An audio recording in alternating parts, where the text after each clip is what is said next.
Perfect. Well, good morning. Happy to see you after our long day yesterday. I hope you enjoyed the concert. Well, actually, thank you very much. We start today our morning keynote session for the third day of ICIL Africa, and today the sessions will take end, and tomorrow the excursion. So we're so happy to have all of you. Thank you for commitment and for your engagement, and we hope that you have really enjoyed the conference. Our morning session for today is entitled Lost in the Algorithm, Navigating the Ethical Maze of AI in Libraries. A very interesting keynote session, actually. I encourage you really to take advantage of this keynote session and of the presence of the author of this interesting paper. And we are so lucky to have as a chairperson, Ms. Rania Osman, Director of Information Institutions and Professional Skills Department at Bibliotheca Alexandrina.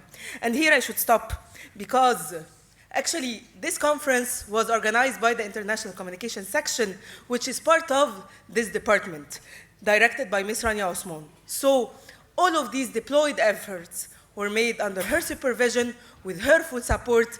And thank you, Rania. It's the occasion to say thank you. And please applaud her. Rania, I give you the floor. Good morning. One of the things that I never like is the praise words. So it's like teamwork, and work is always fruitful when work is empowered by team. So I'm the lucky person because I'm gonna introduce the keynote speaker of this session. As a scientific committee, we were so happy to receive strong paper like this, and we were all approved this paper to be submitted as a keynote speaker because it's really important for all of us to know more about this. I don't want to get into more details because I want to leave the floor for the speaker. And when I was going through the paper, it was very difficult for me, actually, because of many details that she mentioned. But once you get into more details, you need to know more, which makes the paper really important and fruitful. And the results that she mentioned is really important for all of us to know more. Since our speaker is not affiliated to the Library and Information Studies, she's a computer engineer, it was also very good for me to know that we have people from different disciplines interested to introduce in library conferences. This gives our profession more strength because we complement when we are doing the work together. It's not only the profession of librarians, but it's a trend, and it's the technologies that we work on to give a real push for the generation to know more about the technology, not from the librarians, but also from all the people who work in the field. So let me introduce our speaker. First, I want to welcome her to the floor. You can join me.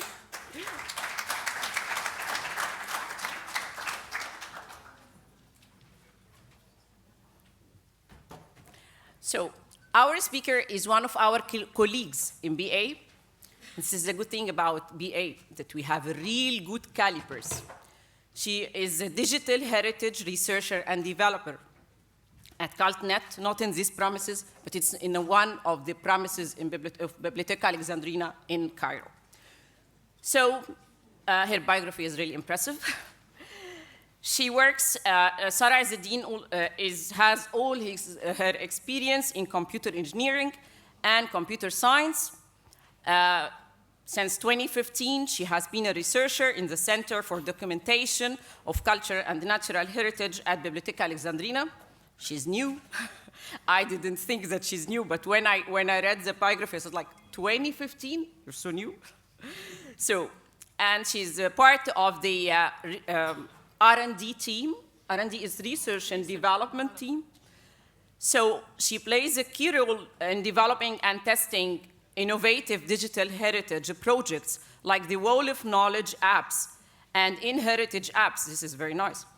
With 8 years of experience, her skills were all in augmented reality and virtual reality and photogrammetry, yes. all aimed at bringing cultural and natural heritage to life for a wider audience. Sarah holds a bachelor degree in computer engineering from Cairo University and a master's in computer science from the University of East London. So I'm really impressed about this, and I don't want to take more time. I want to give you the floor to start your paper, because we're really so eager to know more about it. The floor is yours.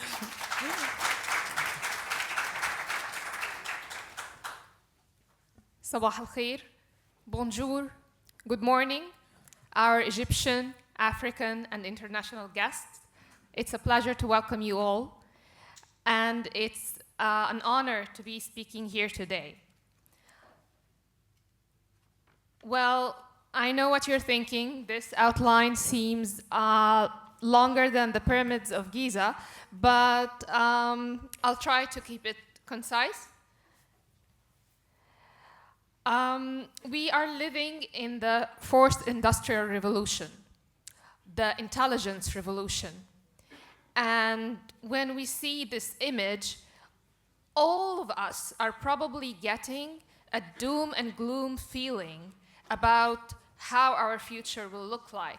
It's gonna be a dystopian future. This probably is due to the many movies we've watched, like The Matrix, or iRobot, or even Terminator. So we get polarized feelings when we're discussing AI in general. And frankly speaking, whenever I'm just thinking about things, I usually start by getting to the definition. So what is AI? We need to know what is AI so we can correctly join the conversation. Well, AI is the field that deals with creating machines that can mimic human capabilities. It's a very large field, and it has many subfields. One such is machine learning. This is basically, we give computers large amount of data, and the computers then are taught to mimic our human capabilities and do that on their own. This can be achieved by neural networks, which is inspired by the human brain. And finally, the boom we're having in this era is due to the deep learning. We call it the darling of machine learning. Deep learning uses deep neural networks and uses a tremendous amount of computer power and a vast amount of data. And today, actually, all we have is considered weak AI. Weak AI is an AI system that, well, it just is good about specific tasks.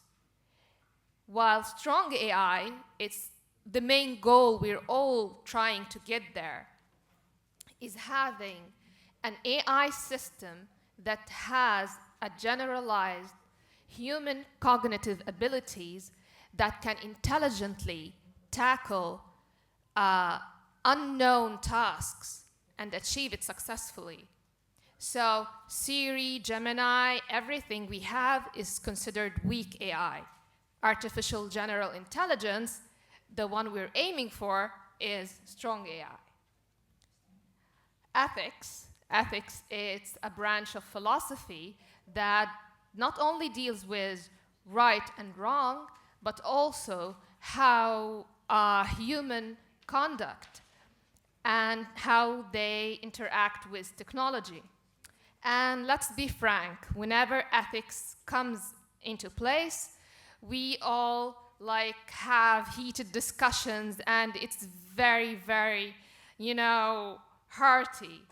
So why bother?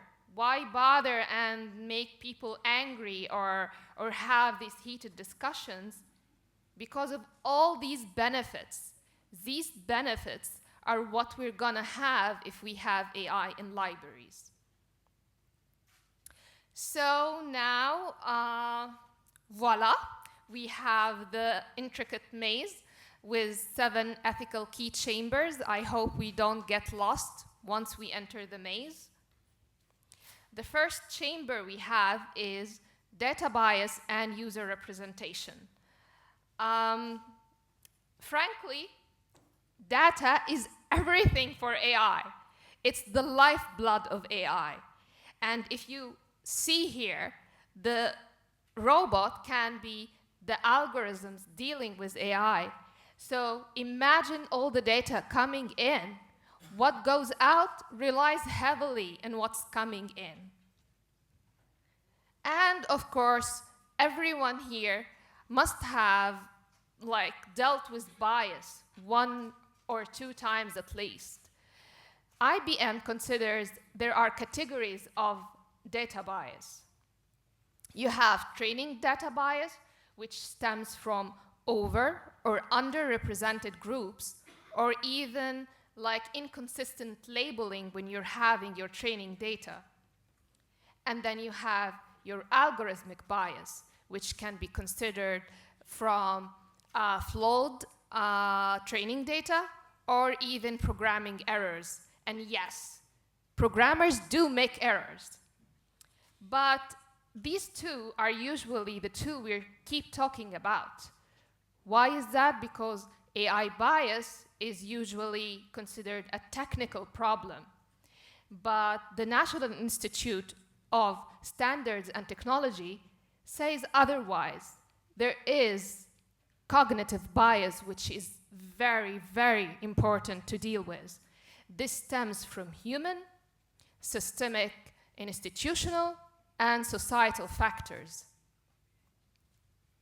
So, what will happen if we have data bias on libraries' patrons? An example would be that they would get unfair recommendations if they are dealing with a recommendation system, and it would eliminate other valid perspectives.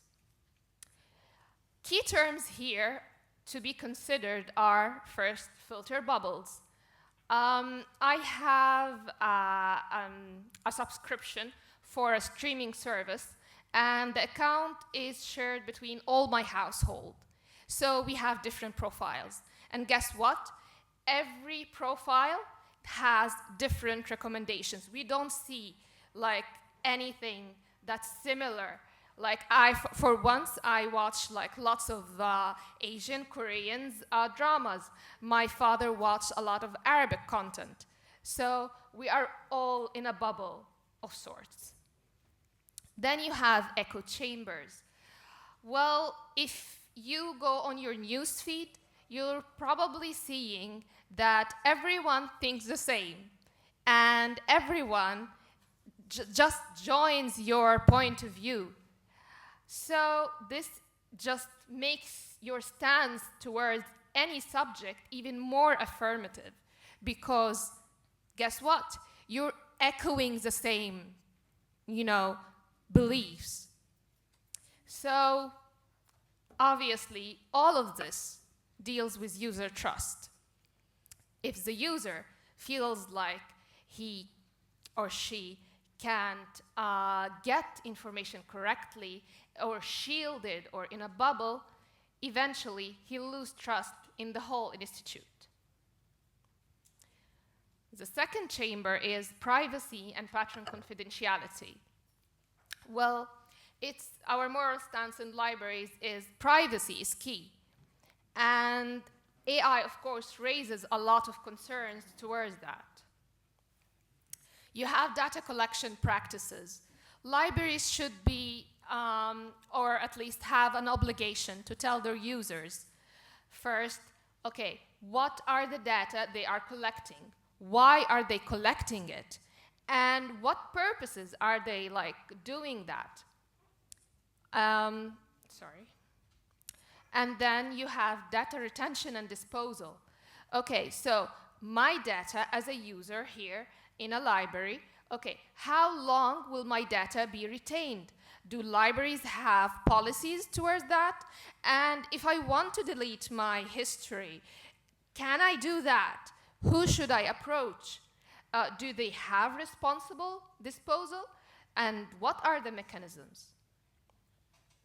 And then you have surveillance and user tracking. For example, we can install, software that can use user tracking for facial recognition, for example. And this actually can have terrible effects on the patron of a library, because if they feel that they are monitored, their behavior would change. They would adjust. People under mass surveillance usually change their behavior. And I've heard a lot in the conference about how libraries are supposed to be a safe haven.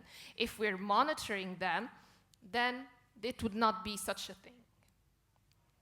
So what can we do to have privacy concerns like less?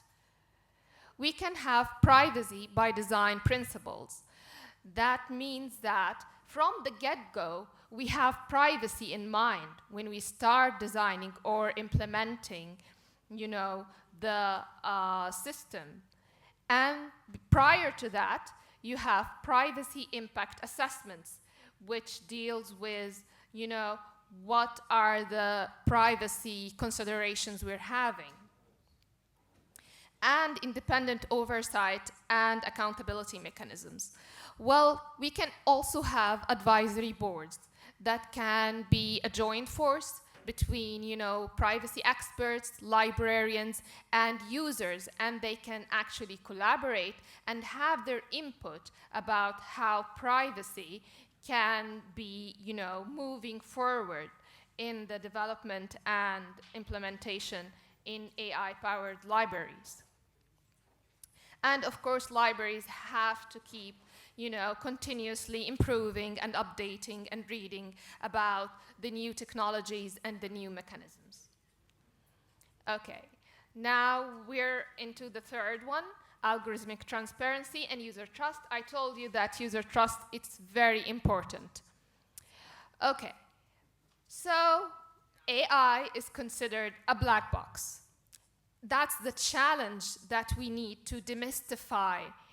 And if we keep, asking what's in the box and no one is answering, then we'll start to maybe mistrust how this, system is working. So are my data really that safe? And maybe, okay, I'll lessen visiting the libraries till things are settled. So we need to have a change from a black box to a transparent one. Enters explainable AI. I don't know if you've heard the term, but it's an emerging field. Recent years, explainable AI, it's kind of, trying to interpret how the algorithm came to a result. Imagine even data scientists say, I don't know why the algorithm I worked on delivered such a result. They don't know. And they are the ones who are supposed to be doing it. So explainable AI, it's gonna be, explaining everything. Why did it come to that conclusion? And what features are they using? Why are the result has biases or not? Then you have transparency by design. From the get-go, again, you have to think that your work should be transparent. and then mitigating algorithmic bias, addressing the filter bubble. Actually, libraries can deliver curated sources alongside the personalized recommendations that maybe the AI came about. So, you get to experience diverse viewpoints and different perspectives. Then, managing user expectations. We expect everything, don't we? We expect to know everything. So we need to deliver to the patrons that are visiting our libraries that they are using a tool that aims to enhance research and not replace it. And AI, it's not a substitute for critical thinking or problem solving. It's not that. Then you have accountability and independent oversight. Again, we need to make sure that someone is accountable for any mishaps or if even things are going right. Okay, I know every librarian here is probably very proud about this, the human librarian in the age of AI. Fabio Zanzotto says that AI is the age biggest knowledge thief, and we keep feeding that monster. We keep feeding the data about interactions between skilled or unskilled workers, and the workers are unaware that their experiences and their knowledge and their interactions are being used to make, to kind of dig their own graves. So the question comes, is AI writing the final chapter for human librarians? I think the question was passed around during this conference, and probably every passionate librarian here is saying, no, never, not gonna happen. Indeed, the human librarian is irreplaceable. The human librarian has valuable set of skills that cannot be taught to current AI models. And actually, they have, compassion, they have empathy, they have emotional intelligence, they have critical thinking, they are the champions of morality and ethics, and they have specialized experience, and you get subject librarians that can deliver. So all these skills are important. Then you say, okay, what should we do then? Let's have a symbiotic relationship. AI and human librarians can work together, actually, to move forward. This will free up time for human librarians to do like high-level queries or do more personalized recommendations and services. So you have complementary service models. This is, for example, a two-tiered approach. Like first, a smart chat AI chatbot would answer frequently asked questions or provide basic knowledge, and then the human librarian would just do the high-level inquiries. You have AI-augmented research workflows. Again, you can have AI doing the mundane or tedious tasks, and then the human librarian can just focus on the analysis of the research and interpreting research results. Human-in-the-loop artificial intelligence. Well, let's say that we need to have a very clear knowledge life cycle.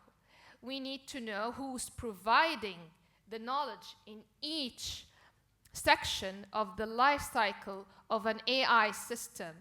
And this can maybe have even monetary value, because if your experience or your thoughts provided that for this system, why not get paid for it?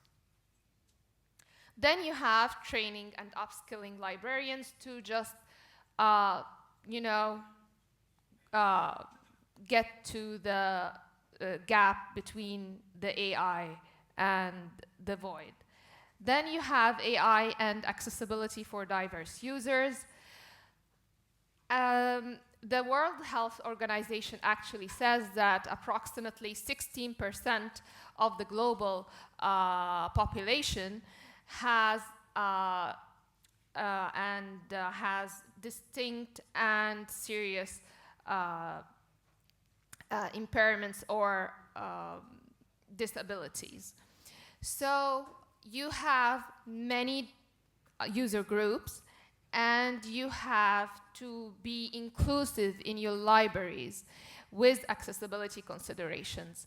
How, like, for instance, people with hearing impairments would need to have captions with audio that can be sort of an assistive technology.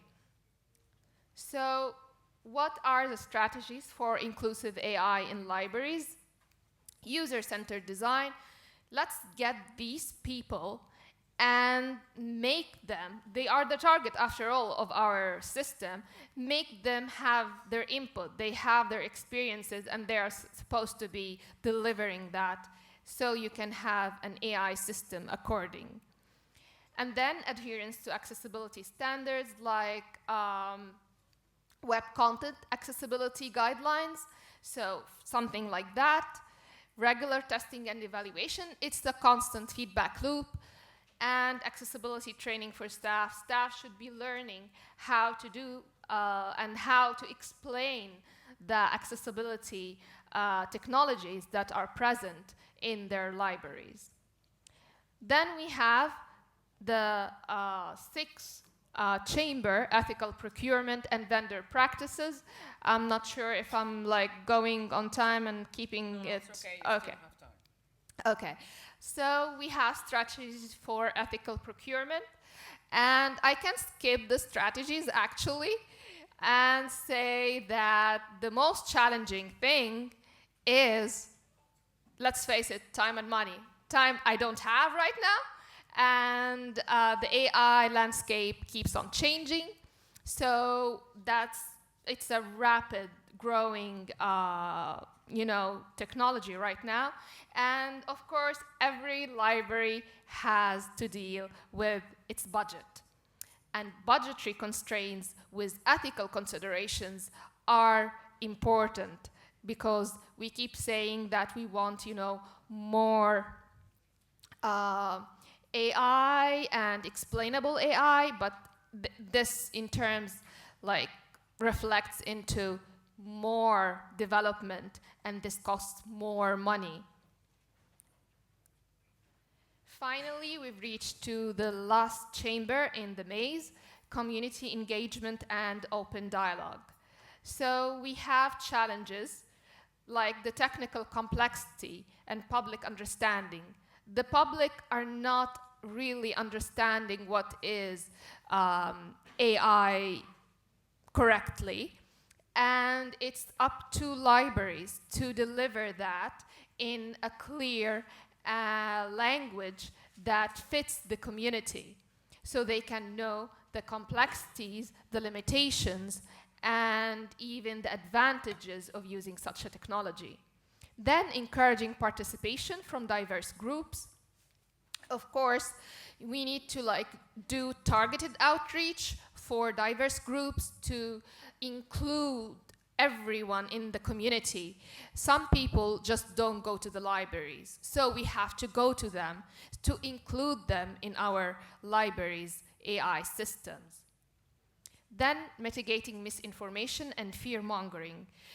People are skeptics, and people are worried of AI right now.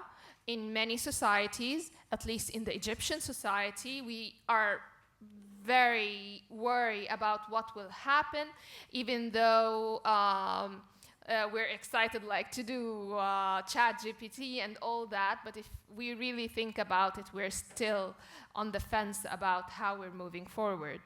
The strategies then community forums and workshops, similar to the one after this talk. Citizen science initiatives, libraries can collaborate with universities, they can collaborate with scientific institutes and get the development going. These are people still from the community that can help with AI systems in the library. Then you have surveys and focus groups. We need to ask people, what are your expectations? What are your hopes? What are your fears about AI in a library or AI even in general? You have interactive exhibits and demonstrations, how AI technologies are in the library so the patrons can get to know what's happening. Then engaging diverse community voices. Remember the voices we've mentioned earlier? Yes, they need to be engaged so we can have an all-inclusive library ecosystem. So I'm honored to be here on the platform in Bibliotheca Alexandrina. And the BA, it's an excellent example.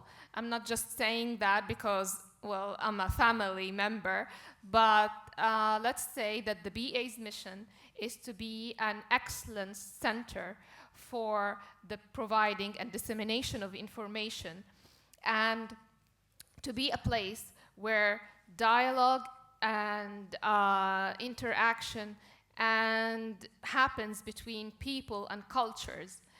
And we actually are all inclusive.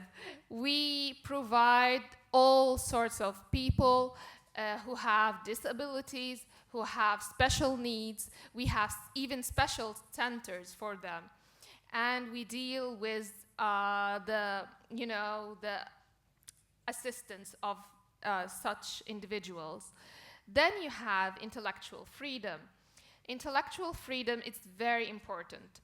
And the BA, if you even attended a session about intellectual freedom here, it gets fierce. Just trust me on that. And they are very, very, very passionate about it, so they can weigh in on the subject. They have experts in this field. Then this is the most exemplary work in community engagement. They hold workshops, webinars, seminars, lectures, and even the conference we are in, it's kind of community engagement. We are all here attending to disseminate our entire knowledge. Then AI adoption and development, like any new technology, we are joining the global trend, and the BA is actually giving their staff opportunities to evaluate, critique, and develop AI tools themselves.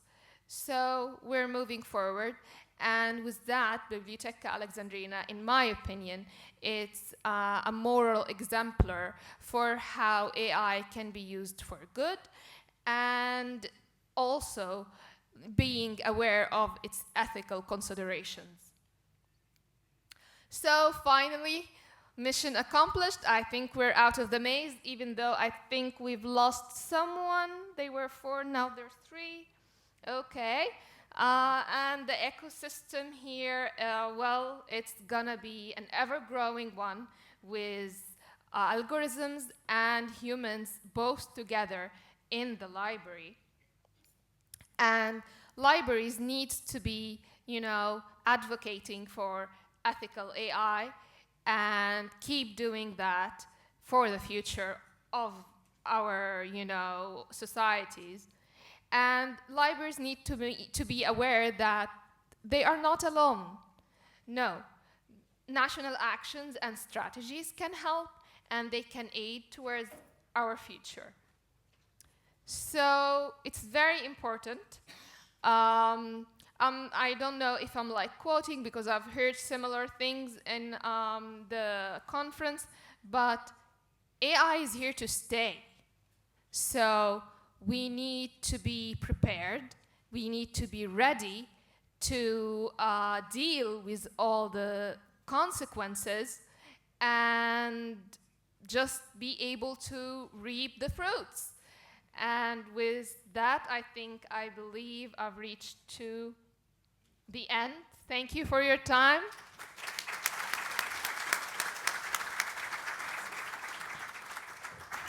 So I'm overwhelmed. What a paper. So thank you very much. It was great. I have many questions. Okay. What you tackled is really important for us because you mentioned the role of BA, not only the BA, the libraries, but BA took this initiative and we started this awareness, raising awareness for AI since last year. And we got this collaboration with universities and with academia, actually. We started this with a conference last year in 2023 with the Arab Academy. And we have a lecture every month tackling different disciplines and the effect of this on AI. So how we deal with AI in medicine, social media, education, trainings, different disciplines. And we have another lecture on 30th of October this month. So I'm so happy that we have this idea in mind to start this earlier, and we're to be a role model for all libraries in the region to start this. And what we had in our conference last year, that we have these interviews with public out there in the plaza. So we were asking the people, what do you expect from AI? Are you afraid of AI? Do you think that we are going to be replaced? Do you think that we can find our professions in the future? Or libraries would be there? Or are we going to vanish? So we received many feedbacks, and this highlights many topics in our mind to be added to the series that we started this year. And we will wrap up the end of the year by a similar conference like what we did last year in the second version. And it would be somehow different because we started this lecture, so it's going to be like a wrap up with more feedback from the audience and the students and, of course, the professionals.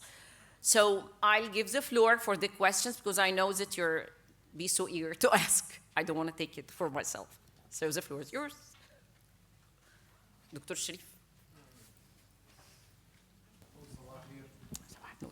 صباح النور. الحمد لله مبسوطين بعد الحفلة الجميلة بتاعت امبارح. أنا كنت متوقع ما حدش يجي بس الحمد لله. شكرا مهندسة سارة على العرض الرائع. والحقيقة أنا بطلب منك حاجة يمكن خارج سياق البرزنتيشن، وهي إن عندنا في النولج مانجمنت مشكلة الثلاث مستويات، الإكسبليسيت والإمبليسيت والتاسيت. الاي اي ابلكيشن ممكن يلعب ايه او دوره ايه تو مانج تو دوكيومنت الحتتين دول اللي هي الامبليسيت والتاسيت اللي بنقول عليهم بالعربي المعرفه الضمنيه او المعرفه العمليه. الامبليسيت لجراح بيعرف يعمل عمليه بطريقه معينه، فبتبقى دي معرفه عمليه هي مش مسجله في ورقه لكنه بيمارسها بطريقه، فدي بيسموها امبليسيت نوليدج. التاسيت دي خبرات متراكمه عند البشر من وظائفهم، من خبراتهم العملية. واحد كان رئيس جامعة، واحد رئيس إدارة مركزية، مدير إدارة مكتبات. فدي بيتوفى الله وإحنا كبشر لا نعلم عنها شيء، ويجي مدير في نفس المنصب يبتدي يكتشف تاني المكان، على بال ما يكتشفه تكون ال3 سنين 4 سنين عدت. فأنا الحقيقة ما قريتش وما اهتمتش، بس جايز يكون عندك روشتة ان هو how AI applications can assist in managing and documenting implicit and tacit knowledge. لو ما فيش إجابة خلاص ما فيش مشكلة. الحاجة بقى اللي نفسي تركزي عليها جدا هو ايه الروشتة اللي تديها لللايبراريانز يعرفوا ايه، يسعوا لايه، لانه كله عمال يتكلم ايه هي الاي اي، ايه هي الاي اي، ايه هي وايه هي. يا فندم احنا خلينا على ارض الواقع. احنا كاكاديميين او مهنيين محتاجين نتعلم ايه؟ لانه بصراحه انا ابتديت الاحظ ان كتير من خريج المكتبات بقى ما هوش خريج مكتبات، هو فقد هويه المكتبه واصبح اكثر درايه بتصميم مواقع، بلوجر، مدونات، لكنه لازم يفهم ان المكتبه دي هي اساس كل ده. فايه الروشته؟ روشته بمعنى معارف، نوليدج وسكيلز، نبتدي احنا كلنا نشتغل عليها كمؤسسات، مش بس البي اي والجمعيه المصريه وكل المكتبات. شكرا ليكي، عرض رائع متميز. شكرا. Should I answer Yeah, in, you should answer. in Arabic or English? Whatever you want. Whatever There's I a want. translation. Okay, so I'll be answering in English. First, thank you. And for the first question, I haven't really thought about it. So whatever I'm gonna be saying, it just will be on top of my head, and I don't like doing that. I need to be prepared. The second question, I think from what I saw in the conference, I saw some passionate and proud librarians of their profession. And I think if we work on that, if they have the opportunity to feel proud of the profession, then they would excel in it, and they would not be like deviating into other work arenas or changing their perspective. But of course, we're putting much pressure on any profession. We're telling them it's not enough to be you. You have to be able to do more. You have to be able to learn many other things than what you're doing right now, to be a do-it-all in the job market. So I think that what we should do is work on the emotional part of the graduates or undergraduates first, of course, the undergraduates, and then we need to make them feel, okay, so what you're learning, if you're learning it to advance your profession, then it's good. I don't mind that they are learning many new things. I don't think it's wrong or it's deteriorating if he's learning, to do a website for the, the library he works on. Fine, that's okay, that's good. Maybe he's using it for budgetary constraints, I don't know. But if he's doing that and he's proud of the profession, then it's okay. So I think we need to be more, cheering for librarians as institutions and make them feel that they are very much appreciated. And they provide like the greatest knowledge. Thank you. Thank you. This is great that you believe in libraries like this. Rania. So, yeah, I know that you get a question. Dina. It's not a question, actually. When we think of AI or any other technology that is emerging, we need to get back to the main role of libraries. What is the main role of libraries? It's knowledge conservation. So the role doesn't change, but the methods change all the time with the new technologies. And what librarians should do, they should adapt to the new technologies to do the main role that they are assigned for, which is knowledge preservation. So preservation is a very good tool that helps develop the work of researchers. And if we think back of what happened during the COVID, that they have reached the vaccine in no time in comparison with older days. So what happened? They used the data that was preserved by similar people like librarians or with the same role of librarians. So if we preserve all the data that we have at the library, and I'm not talking only about the resources that we have, I'm talking also about the data, even the employees' data, the users' data. We will have enough data that can help the new generations predict what will happen at their time and see and learn from experiences of others that lived before them. And this can also happen for all other domains, like doctors and surgeons. Now surgeries are all recorded.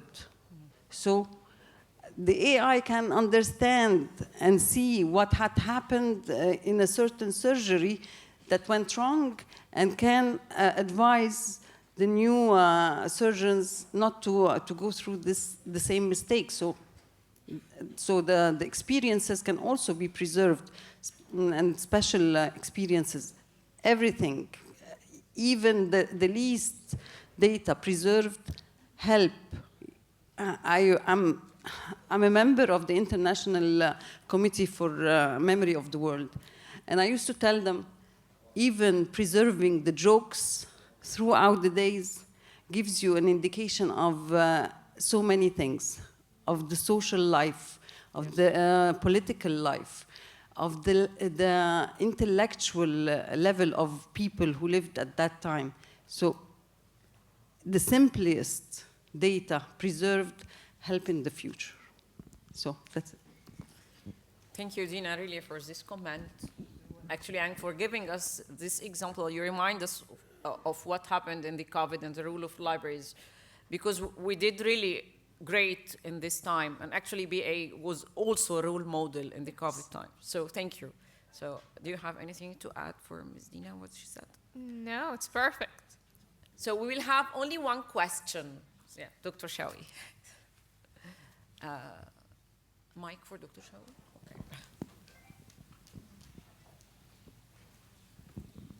Thank you for the excellent presentation. Yeah. I need the AI for more technical part. I don't need the AI for the normal procedures of the library.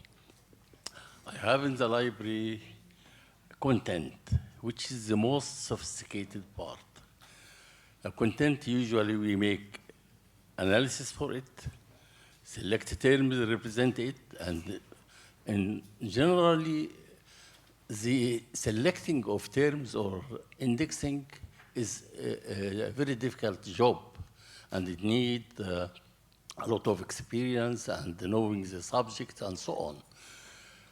Can AI make for me the automating indexing with depth indexing, with a better choice of terminology? As the human being, usually when they select terminology, it depends on many aspects, change the idea of selecting terminology. Content, in my opinion, content is the remaining part for librarians. They will never change their job more than looking after the content. Then all the knowledge worldwide, meaning concentrate on content. If you look for the publishers, use AI for the content, not for the general procedures or routines or such things like that. I want to know what the capabilities of AI, especially in the indexing and in content analysis. Okay. So right now, as I've mentioned before, AI is still considered weak AI. So it's not that proficient. If it's even like good at specific tasks, we're still getting there. So right now, the answer would be not ready, but the goal of AI is eventually to I don't want to say replace a human, but that's the goal, actually. They want to have like a robot that can, if you tell it, okay, you see, you do like a rollback, and then you tie a shoe, and then you need to do indexing and compose music. If it's able to do all this, then we've reached to the strong AI we're aiming to. So right now, AI is still struggling, even in like ChatGPT, as mentioned before, or Gemini, they have hallucinations. They still need tweaking to be able to function well, even at the specific tasks they're doing. So right now, it's not ready. But eventually, I think we could get there. I think this is a question that makes a debate more. I'm not expecting a ready answer. It's a debate for us as librarians, actually.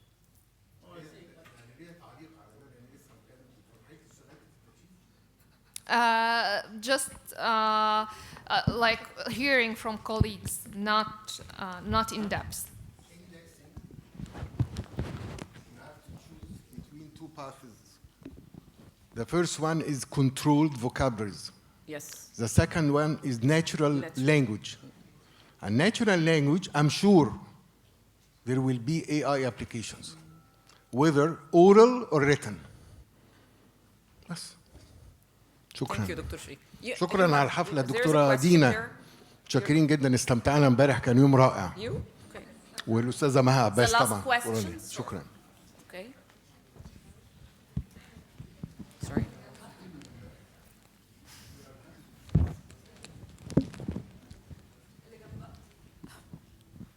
I think the lady there, she had a question. Beside you. Where? Oh, okay. صباح الخير، أنا مي فريك، بشتغل هنا في الماركتينج في المكتبة. أنا بس كنت اكس ريفرنس، اشتغلت ريفرنس لايبراريان 14 سنة تقريبا. في سيتويشنز معينة زي مثلا بتتحط فيها البادي لانجوج، الفويس تون، الفاشل اكسبريشنز، كل الحاجات دي بالنسبة لي انديكيتورز أنا بقدر إن أنا أتعامل بيها مع اليوزر. فأنا حاسة إنه مهما كان برضو البروجرس اللي هيبقى الاي اي موجود فيه في المكتبات، عمره ما هيبقى زي الهيومن أبدا، يعني ستيل هيبقى فيه عائق في الحتة دي. Okay. أسمع برضو رأي حضرتك يعني. Okay, so of course you as a human librarian have emotional intelligence, so it's very clear. However, as I've answered previously, we're going to that place. We're aiming for AI to be able to. I'll tell you something. You can have now like voices that imitates happiness or sadness, and it's AI. How are they responding? So they are being taught, and eventually they can mimic us fully. But eventually, it's a very long time. I think we're probably will not be there to witness it, at least. Thank you. So I have to close the session. Sorry. Thank you. I want to take more time, but Maha's gonna kill me. I know. So Maha, the floor is yours because we have little surprise for our. Thank you very much, Rania. Thank you. Very much, Sarah. Thank you. I'm really proud that we are colleagues at the same institution. So thank you for the great presentation. Actually, yes, we will have the workshop that will start immediately, but before starting the workshop, yesterday we honored some of our partners, collaborators, and speakers, and today we have other persons that we would like to thank them for all what they have done to make this conference that successful. So may I ask Dina to join us?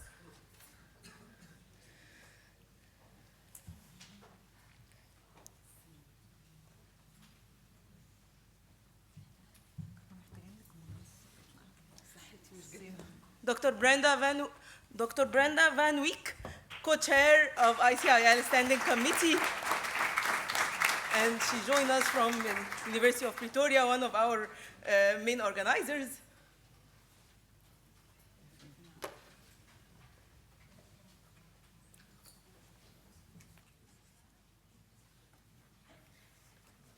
Maha is so diplomatic. Actually, we had some mistakes with the with the names. And Dina is too direct to the point as usual.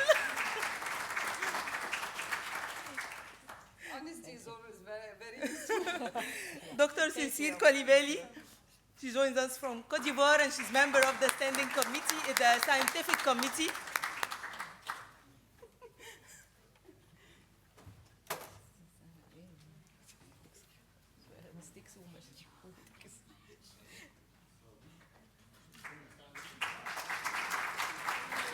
Dr. Clara Chu.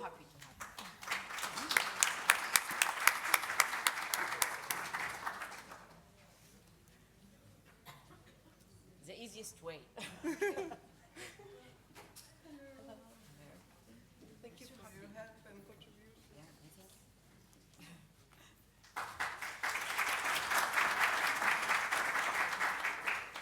Engineer Ayman Sayed, member of the scientific committee, ex-colleague, someone who supported this conference from the very first beginning. Yes. And for his upcoming workshop. Yes. Thank you.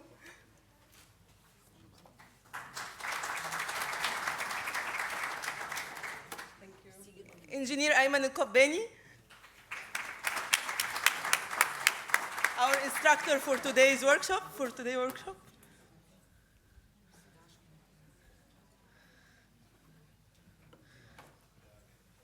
Thank you, Engineer Ayman.